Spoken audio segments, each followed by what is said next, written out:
Comment réaliser une réservation pour mur et une étiquette donnant les informations comme vous pouvez le voir sur le côté. Donc là, je vais le mettre sur le côté, hop, histoire que vous le voyez bien, avec Revit. Bonjour, je suis Pascal Cabliti, architecte et formateur Revit. Aujourd'hui, je vous présente un tutoriel sur comment réaliser donc une réservation de mur, une famille de réservations paramétriques, ainsi qu'une étiquette qui va vous permettre de pouvoir annoter vos dimensions, les surfaces des éléments, ainsi que la rase inférieure pour pouvoir avoir des informations. Avant de démarrer ce tutoriel, je vous rappelle qu'en cliquant sur le lien qui est sous la vidéo, vous allez pouvoir accéder donc à mes conseils gratuits. Donc vous rentrez votre prénom, votre email, vous recevez mes conseils gratuits. Et pour ceux et celles qui veulent passer au niveau supérieur, évidemment, vous abonnez à la box pour pouvoir récupérer les fichiers des tutos. Pour éviter de vous casser la tête, vous gagnez du temps. Et ensuite, vous allez avoir accès à des gigas de famille pour pouvoir vraiment avoir tout ce qu'il vous faut pour Revit. Allez, c'est parti pour ce tutoriel. Alors pour réaliser donc une réservation, la première chose que vous allez devoir faire pour avoir cet élément-là, vous allez créer une famille. Donc vous allez sur Fichier, Nouveau, Famille. Dans les familles, vous allez aller donc, hop, on va aller dans Modèle métrique générique mur, métrique générique mur. Voilà. Là vous faites Ouvrir. Une fois que vous avez ça en plan, ce que vous allez faire, c'est que vous allez aller sur Élévation, côté Mise en place. Que vous allez créer un plan de référence. Alors, en hauteur, vous allez en faire 2, et vous allez faire 2 verticalement. Vous allez ici, sur une cotation, vous allez positionner, vous faites une égalité. Vous allez faire une cote ici, pour avoir la hauteur, et on va créer un plan de référence que l'on va placer au sol, pour être certain. On va faire un alignement là-dessus et on verrouille ceci. Ensuite, vous allez prendre une cote sur ce plan de référence et vous le placez ici. Voilà, ça c'est la base. Ensuite, on va faire ça qui va nous déterminer la largeur. On va faire Fichier, Enregistrer sous, Famille. On va l'enregistrer, on va la marquer 168, réservation de mur, étiquette. Ah non, on va pas prendre d'étiquette pour l'instant, on va faire 0,2. Voilà.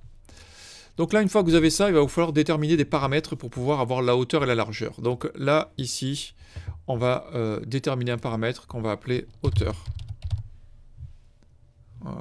Oui, allez, on va faire ça. On va faire largeur. On va faire OK. Ici, on va faire arase inférieure. Arase avec... Alors, ne mettez pas de moins, hein, surtout. Parce que du coup, et pas d'accent. Comme ça, moi, vous êtes sûr de ne pas avoir de problématique. Voilà, une fois que les paramètres sont faits, on va aller sur la vue. Voilà, on voit que pour l'instant, il n'y a pas de trou.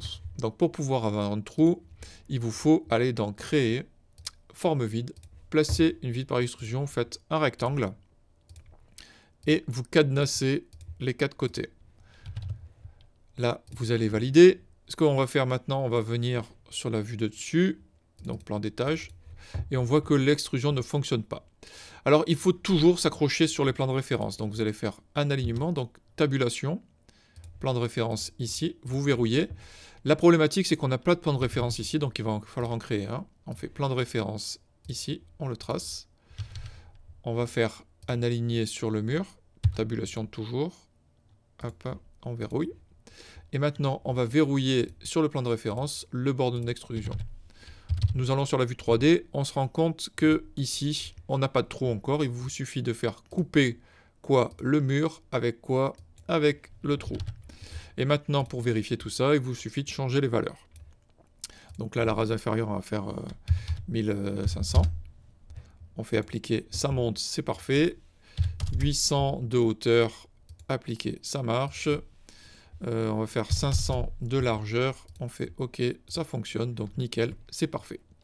Donc là, c'est pour créer notre modèle, donc notre famille de réservation de murs. Donc vous pouvez en faire plusieurs avec des paramétrages un peu plus complexes, etc. Donc ça, c'est fait. Maintenant, je veux l'étiquette. Donc pour avoir l'étiquette, il va me falloir créer une étiquette, tout simplement, de modèle générique.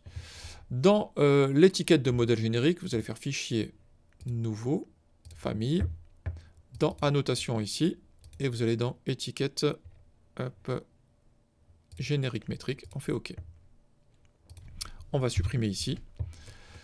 qu'il va vous falloir faire, ce qui est important, alors je vous le montre sur celle-ci, c'est que dans les paramètres ici, vous allez ajouter des paramètres. Il va falloir ajouter des paramètres et les récupérer dans les paramètres que je vous ai expliqué déjà dans un tuto précédent, sur des paramètres génériques métriques. Donc les paramètres génériques métriques, je le rappelle, donc vous allez donc dans Gérer, vous allez les paramètres partagés, pardon, excusez-moi, vous allez créer vos paramètres et donner les informations. Ensuite, il va falloir associer donc ces éléments. Et donc du coup, en l'occurrence, là, si je veux créer un paramètre, on va créer un libellé, on va le placer ici. Il va me falloir ajouter donc les paramètres. Je vais sélectionner donc mes paramètres ici. Je vais faire OK. Là, je vais les ajouter les uns après les autres. Alors pourquoi il y a par hauteur, par allège inférieure, etc. Pour éviter que ça soit redondant avec ce qui existe. C'est très important. Voilà, par surface. Vous faites OK. Et là, ces paramètres, vous allez donc, soit en double-cliquant ici, les ajouter. Donc l'allège, alors on va prendre le nom de la famille aussi. On va mettre le nom de la famille en haut. On va faire hauteur, largeur, surface, allège inférieur. Ici, on va faire un retour à la ligne. On va faire un retour à la ligne ici et un retour à la ligne ici. Là, on va écrire un petit X avec une barre d'espace pour avoir l'espacement. Ici, à la surface, on va marquer surface, 2 points, espace.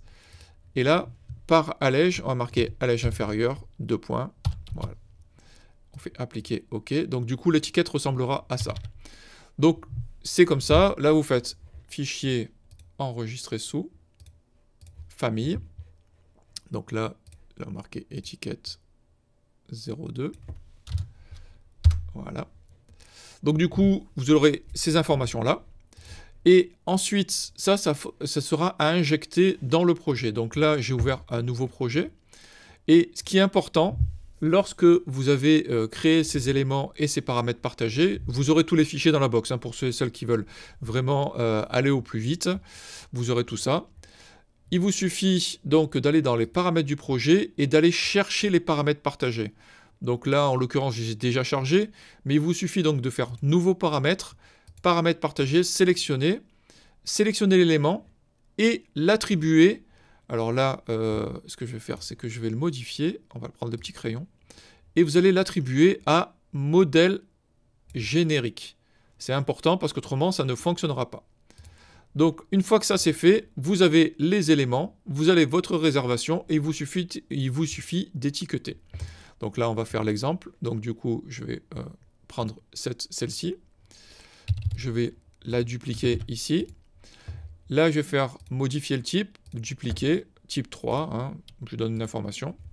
Là, je mets .20 en arrase inférieur, hauteur .85, largeur .55. Je fais OK. OK. Donc là, on ne la voit plus parce que forcément, elle est très basse.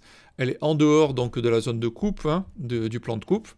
Et si je vais annoter, on voit qu'ici, j'ai bien ma réservation avec les bonnes dimensions et les bonnes informations. Bon, j'espère que ce tutoriel rapide et succinct aura été clair pour vous. N'hésitez pas à liker, à partager, vous me posez vos questions dans les commentaires, ça me fait plaisir de vous lire.